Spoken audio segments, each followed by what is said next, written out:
Dans les terres reculées du duché de Montreval, la pluie tombait drue, lavant les pavés étroits et glissants du village.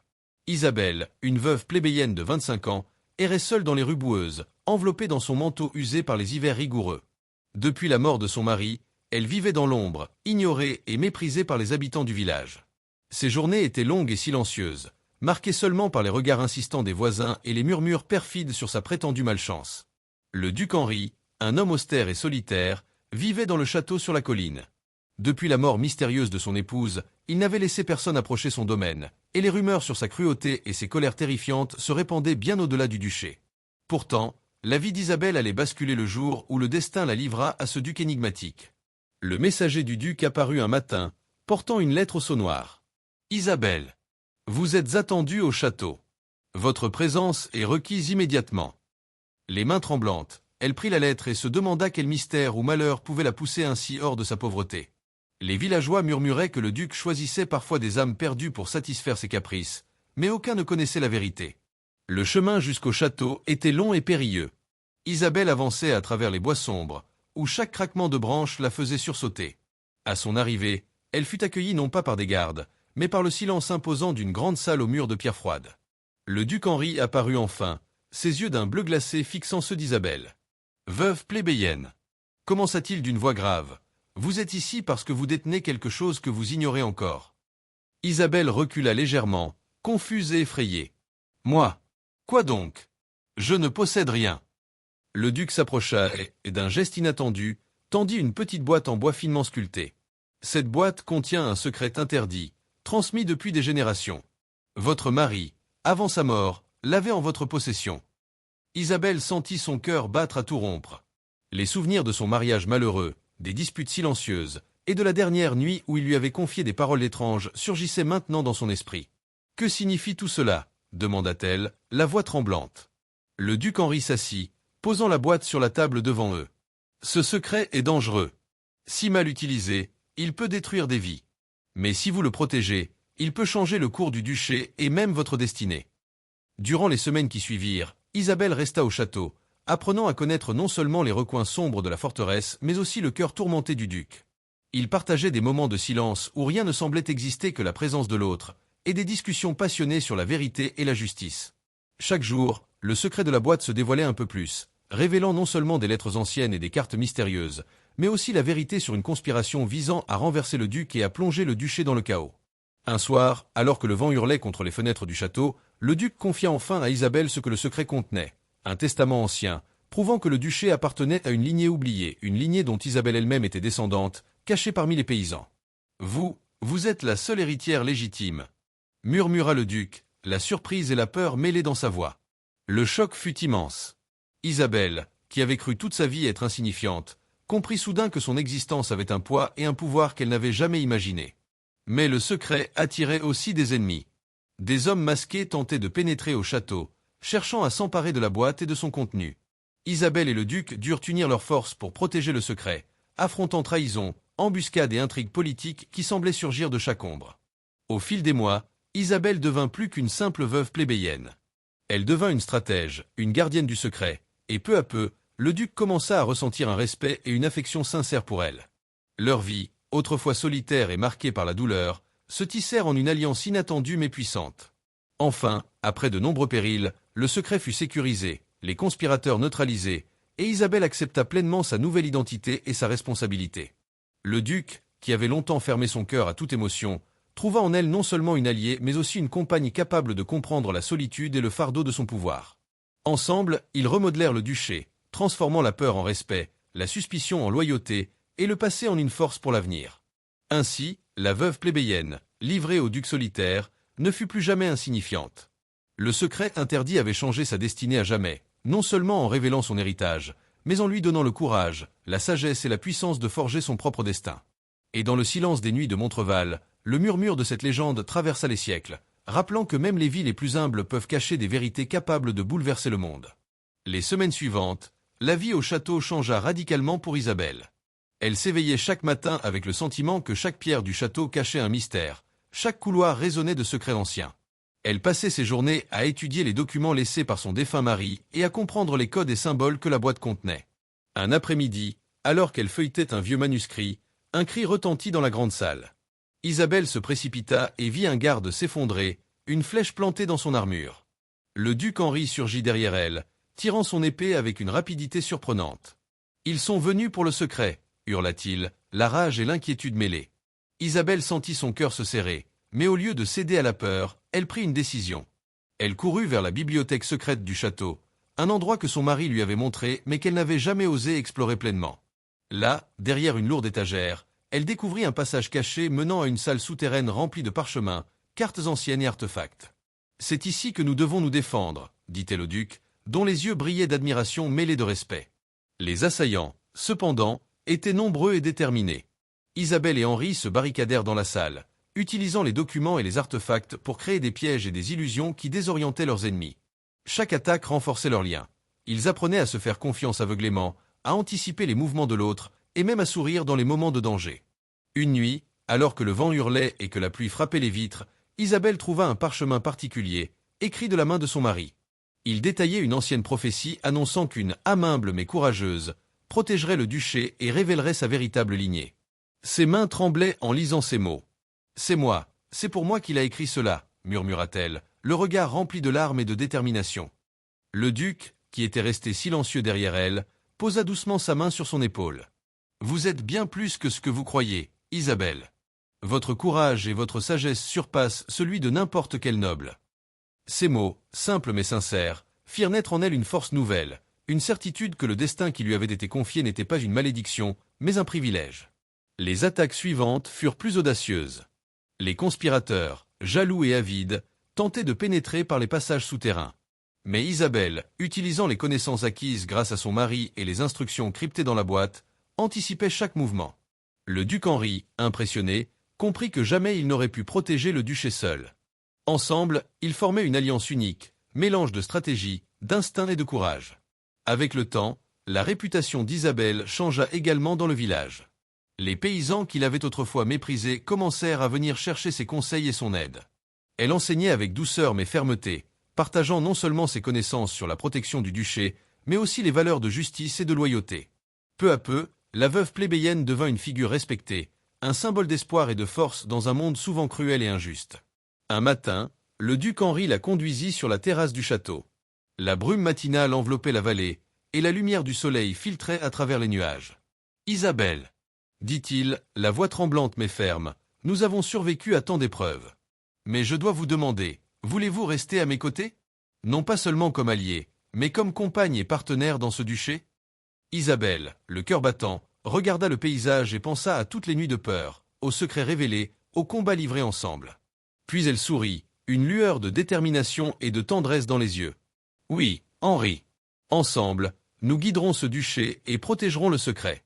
Mais plus encore, je veux que notre histoire inspire ceux qui se croient faibles à découvrir leur véritable force. » Ainsi, le château de Montreval, autrefois silencieux et froid, devint un lieu de lumière et de sagesse. La veuve plébéienne, livrée au duc solitaire, avait non seulement changé son destin, mais aussi celui du duché tout entier. Le secret interdit avait révélé non seulement son héritage, mais aussi son courage et sa capacité à transformer la peur en pouvoir, la solitude en amour et l'ombre en lumière. Et dans les siècles qui suivirent, les bardes racontèrent l'histoire d'Isabelle et du duc Henri, une légende de bravoure, de secret et d'amour improbable.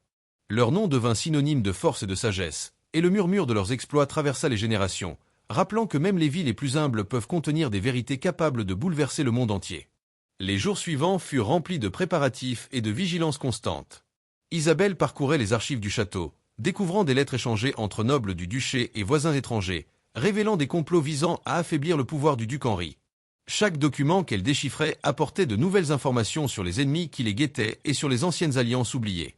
Un soir, alors que la lune éclairait faiblement la cour du château, un messager masqué réussit à pénétrer dans l'enceinte. Isabelle, alertée par le chien du duc, intercepta le visiteur avant qu'il n'atteigne la grande salle. « Qui êtes-vous? Que voulez-vous ici ?» demanda-t-elle, tenant fermement la lance qu'elle avait apprise à manier sous l'œil attentif de Henri.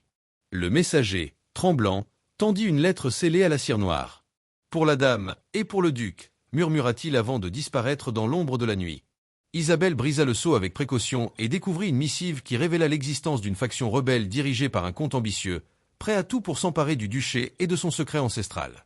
Henri, en lisant la lettre, pâlit légèrement. Ils savent que le secret existe, et ils ne reculeront devant rien pour l'obtenir. Isabelle, sentant sa peur initiale se transformer en détermination, répondit « Alors nous devons être plus rusés qu'eux.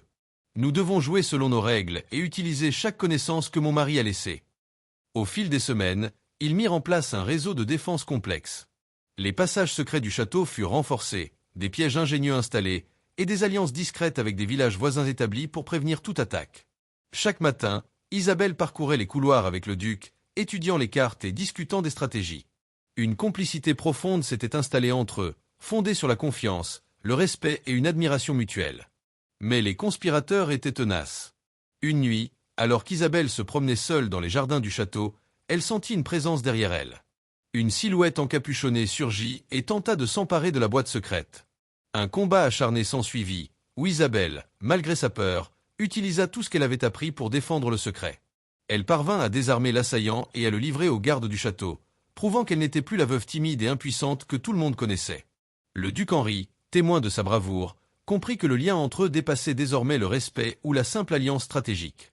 Il y avait dans ses yeux un mélange de fierté et d'affection, une émotion qu'il n'avait plus ressentie depuis la mort de son épouse. Isabelle, de son côté, commençait à percevoir la vulnérabilité cachée derrière la façade austère du duc, et un sentiment nouveau et profond s'installait dans son cœur. Mais le plus grand défi restait à venir. Le comte ambitieux, apprenant que le secret était bien gardé, décida d'attaquer directement le château avec une armée de mercenaires. La tension monta à son comble.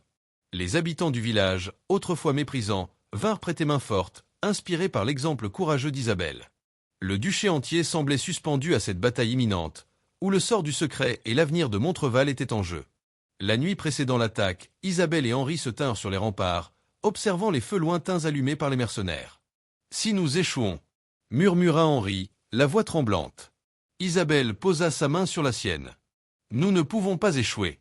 Nous avons appris, préparé et gagné la confiance de ceux qui nous entourent. Ce secret doit survivre, et nous aussi. » Lorsque l'aube se leva, le champ devant le château s'embrasa dans un combat titanesque. Isabelle, brandissant l'étendard du duché, guida les villageois dans des manœuvres audacieuses. Henri, à ses côtés, combattait avec force et stratégie. Chaque mouvement, chaque décision, chaque courageux acte contribuait à protéger le secret.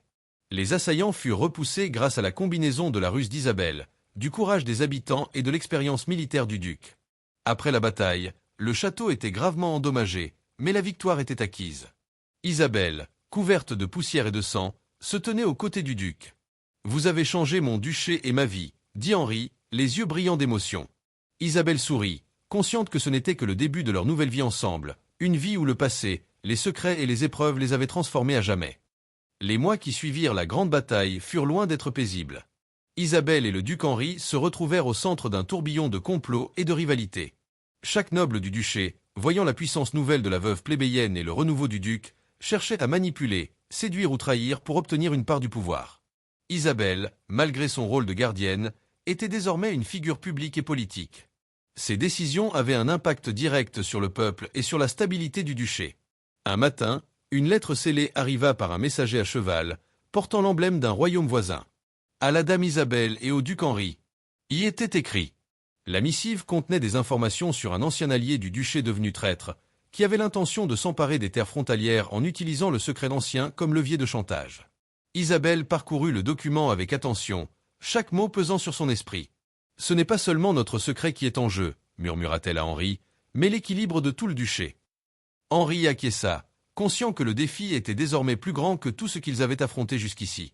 Ensemble, ils décidèrent de former un cercle de confiance, composé de villageois loyaux, de conseillers avisés et de quelques nobles repentis, afin de protéger le secret et de déjouer les intrigues. Parmi eux se trouvait Marguerite, une jeune noble au passé mystérieux, dont les talents en stratégie militaire et en diplomatie furent rapidement essentiels. Isabelle développa avec elle une relation de respect et d'amitié, trouvant en Marguerite un soutien inestimable. Cependant, le danger n'était pas uniquement politique. La boîte secrète contenait également des objets et documents qui révélaient des vérités personnelles sur le mari défunt d'Isabelle. Certaines lettres laissaient entendre qu'il avait été mêlé à des affaires interdites, des alliances secrètes et des pactes avec des figures énigmatiques. Chaque découverte plongeait Isabelle dans un tourbillon d'émotions contradictoires, amour, trahison, loyauté et colère.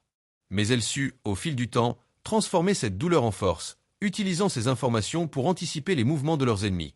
Un soir, lors d'une réception au château, un invité inattendu fit son apparition.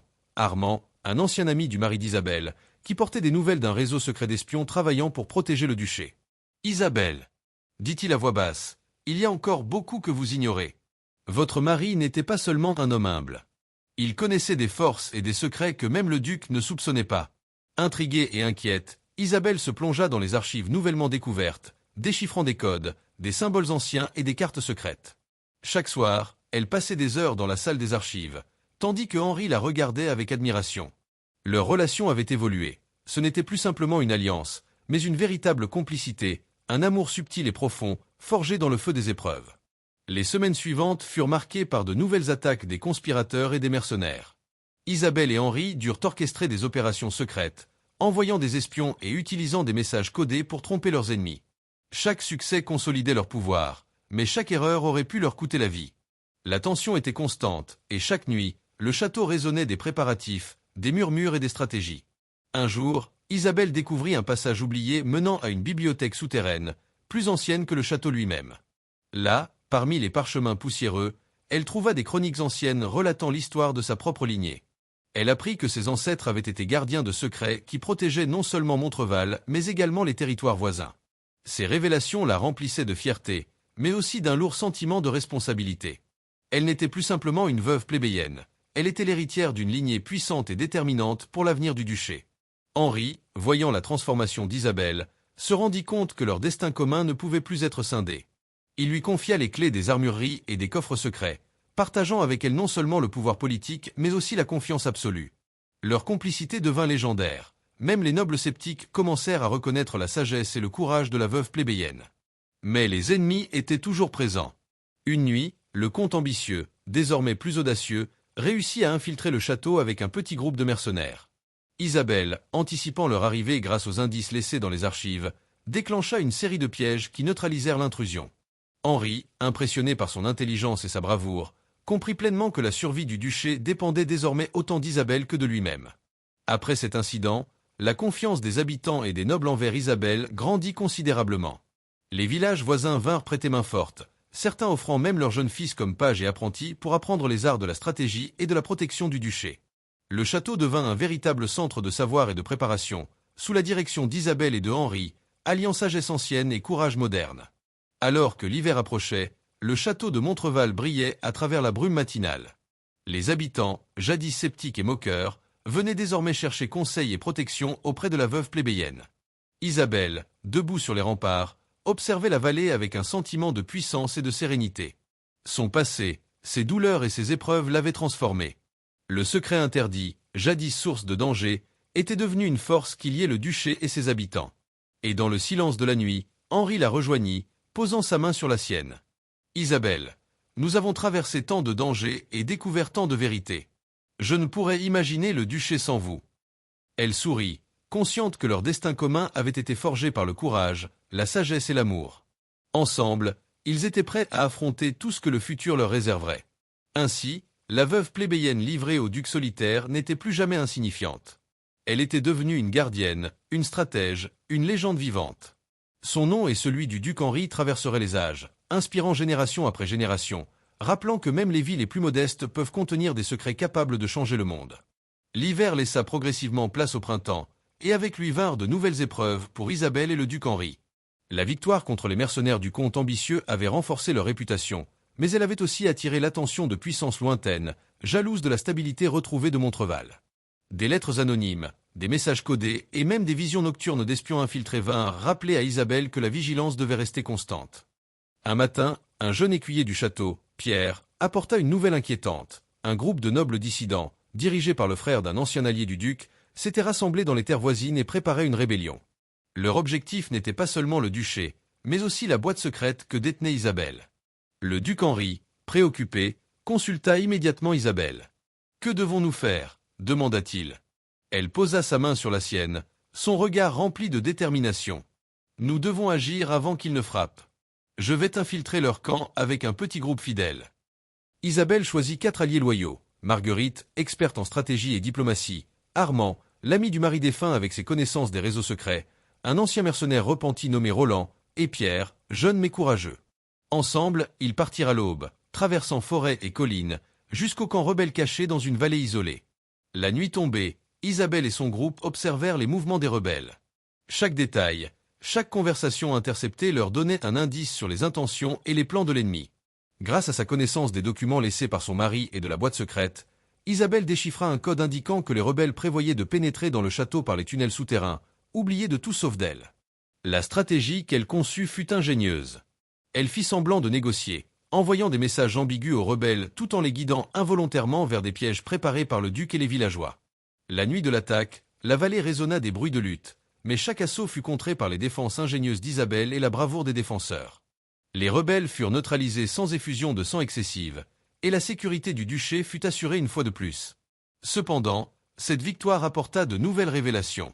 Parmi les captifs, Isabelle découvrit qu'un noble en particulier avait autrefois collaboré avec son mari dans des affaires secrètes, mais qu'il avait trahi leurs idéaux pour le pouvoir. « Pourquoi avez-vous fait cela » demanda Isabelle, la voix tremblante d'indignation et de peine. L'homme baissa la tête. « J'étais aveuglé par l'ambition, mais je reconnais votre courage et votre intelligence. Vous méritez ce que vous détenez. » Ces mots, bien que sincères, laissèrent en Isabelle un mélange de douleur et de réflexion. Elle comprit que la véritable force ne résidait pas seulement dans la puissance militaire ou les secrets anciens, mais aussi dans la capacité à discerner loyauté et trahison, à pardonner sans faiblesse et à guider avec sagesse. Parallèlement, des liens plus profonds se tissèrent au château. Marguerite, autrefois distante et mystérieuse, révéla qu'elle nourrissait des sentiments pour Armand, l'ami loyal du mari défunt. Isabelle, attentive et empathique, les encouragea à affronter leurs sentiments, voyant en eux un parallèle à sa propre relation avec Henri. Ces romances secondaires ajoutèrent une dimension humaine et émotionnelle à l'histoire, contrastant avec le danger constant et les intrigues politiques. Avec le printemps vint également un événement inattendu. Une délégation d'un royaume lointain, curieuse des récentes victoires de Montreval, arriva au château pour établir une alliance. Isabelle, avec son intelligence et sa finesse politique, mena les négociations, impressionnant non seulement le duc Henri, mais aussi les représentants étrangers. Elle réussit à conclure des accords favorables, garantissant la protection du duché et l'avenir de ses habitants, tout en préservant le secret interdit. Malgré toutes ces réussites, un dernier danger planait encore. La révélation complète des documents de la boîte indiquait qu'une ancienne prophétie mentionnait un héritier inconnu, capable de revendiquer le duché et de perturber la paix. Isabelle savait que le jour viendrait où elle devrait affronter non seulement des ennemis extérieurs, mais aussi des vérités cachées sur sa propre famille. Le suspense s'intensifiait, car chaque découverte la rapprochait de ce destin mystérieux, où le passé, le présent et l'avenir se croisaient dans une danse complexe et périlleuse. La veuve plébéienne, autrefois simple paysanne, était devenue une gardienne du savoir, stratège du duché et figure légendaire. Henri, à ses côtés, n'était plus seulement un duc solitaire, mais un homme capable d'aimer et de faire confiance, guidé par la force et la sagesse d'Isabelle. Ensemble, ils formaient une équipe indomptable, unissant courage, intelligence et cœur, prêts à affronter tous les dangers et à protéger les secrets qui pouvaient changer le destin du duché et du monde qui l'entourait. L'été approchait, et avec lui une tension nouvelle. Les vents portaient des rumeurs de royaumes voisins, jaloux de l'ascension du duché de Montreval et intrigués par les récents exploits de la veuve plébéienne et du duc Henri. Isabelle, désormais expérimentée dans l'art de la stratégie et de la diplomatie, savait que chaque sourire amical pouvait cacher une menace et que chaque offre d'alliance devait être examinée avec soin. Une matinée brumeuse, un messager royal arriva par voie terrestre, portant un sceau d'or et un parchemin scellé avec une cire inhabituelle. « Pour la dame Isabelle et le duc Henri », dit-il en s'inclinant profondément. Le message invitait le couple à se rendre à la capitale voisine pour assister à un conseil extraordinaire des ducs et comtes, afin de discuter de la stabilité régionale et de la menace croissante des factions rebelles et des mercenaires étrangers. Henri et Isabelle comprirent que cette mission serait cruciale. Mais elle comportait des dangers, un long voyage à travers des terres incertaines, des embuscades possibles, et la nécessité de protéger le secret interdit à tout prix. Isabelle organisa le départ avec minutie, choisissant un groupe restreint mais fidèle pour les accompagner. Marguerite, Armand, Roland et Pierre, chacun chargé d'une tâche spécifique, allant de la protection à l'espionnage et à la diplomatie. Le voyage à travers les collines et les forêts fut ardu. Les chemins étaient semés de pièges naturels et de patrouilles ennemies. Une nuit, alors qu'ils traversaient une vallée isolée, Isabelle décela des traces inhabituelles, des traces de pas masqués et des signes subtils de campement. Elle ordonna la halte, et avec l'aide de Marguerite, ils installèrent des pièges pour protéger le groupe. Une confrontation éclata avec des espions envoyés par un duc rival, mais grâce à la stratégie d'Isabelle et à la bravoure des compagnons, ils réussirent à neutraliser les assaillants sans alerter les habitants locaux. Arrivés à la capitale, Isabelle et Henri furent accueillis avec respect, mais aussi avec suspicion. Les nobles de la cour observaient la veuve plébéienne avec curiosité et parfois dédain, incapables de comprendre que son intelligence et sa sagesse surpassaient celles de nombreux aristocrates. Lors du conseil, des discussions intenses eurent lieu sur les alliances et les conflits régionaux. Isabelle, prenant la parole avec assurance, présenta un plan de défense et de coopération entre les duchés voisins, tout en protégeant le secret de la boîte et en préservant les intérêts de Montreval. Cependant, la capitale cachait des dangers insoupçonnés. Des agents infiltrés, informés de la présence du secret, complotaient pour le dérober. Une nuit, Isabelle, alertée par un espion fidèle, découvrit une tentative de vol des archives du château de la capitale où elle et Henri résidaient temporairement. Grâce à sa perspicacité et à ses connaissances acquises depuis des mois, elle piégea les intrus et préserva la sécurité de la mission. Cette réussite renforça sa réputation non seulement auprès du duc Henri, mais aussi auprès des autres nobles présents, qui commencèrent à reconnaître en elle une force et un esprit stratégique sans égal. Pendant ce temps, les liens personnels se renforçaient. Marguerite et Armand, confrontés au danger et à l'adversité, confessèrent leur amour naissant, inspirant l'espoir et la chaleur dans l'ombre des intrigues et des complots.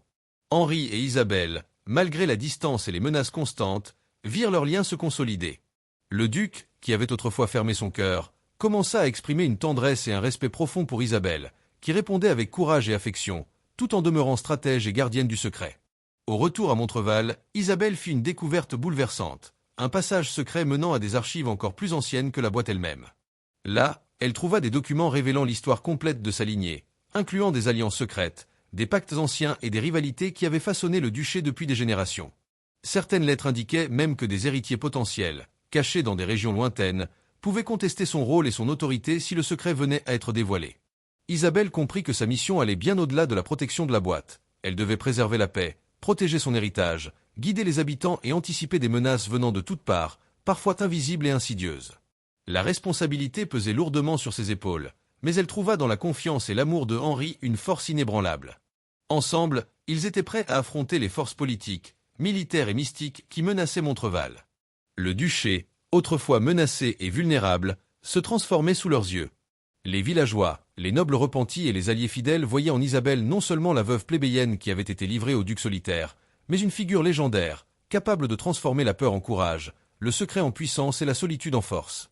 Montreval devint un symbole d'espoir et de résilience, où chaque citoyen, noble ou paysan, pouvait percevoir la lumière née des épreuves et du courage d'une femme qui avait changé son destin et celui de tout un duché à jamais. L'automne s'installa sur Montreval, apportant avec lui des brumes épaisses et un sentiment de vigilance accrue. Isabelle savait que la stabilité du duché dépendait désormais de ses décisions et de son courage, car des puissances lointaines scrutaient le moindre signe de faiblesse. Un matin, un messager arriva, portant une missive scellée du roi d'un royaume voisin, invitant Isabelle et Henri à une réunion extraordinaire dans la capitale lointaine.